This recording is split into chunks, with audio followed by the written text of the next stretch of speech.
Did you know over 40% of people don't invest in the stock market, mostly because they don't understand it?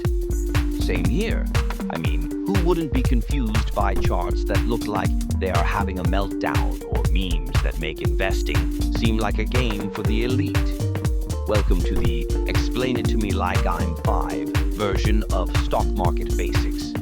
We'll cover just what you need to stop feeling dumb about investing. I always thought investing was only for rich people or math geniuses, but here's the truth. It's for anyone with a few bucks and a bit of patience. You don't need to be a Wall Street wizard to get started.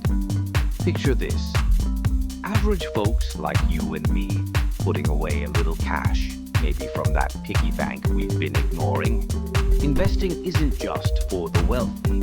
It's for anyone willing to take a small step. Now, let's break down some simple definitions. First up, stocks.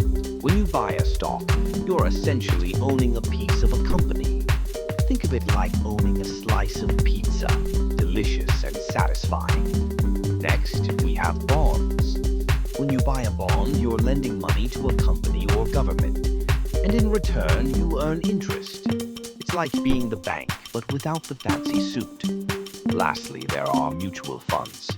Imagine a basket filled with different investments, all managed for you. It's a great way to diversify without having to pick individual stocks.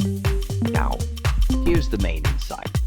Trying to time the market is a losing game. Seriously, it's like trying to catch a greased pig at a county fair. Nearly impossible. What really works is staying invested for the long term, even if you start small. Remember, the stock market is a device for transferring money from the impatient to the patient, as Warren Buffett wisely said. So, be patient and let your investments grow over time. In short, start small, stay in, and don't overthink it. You've already done the hard part, getting curious. That's the first step toward becoming a savvy investor. If this made sense to you, you're already ahead of most.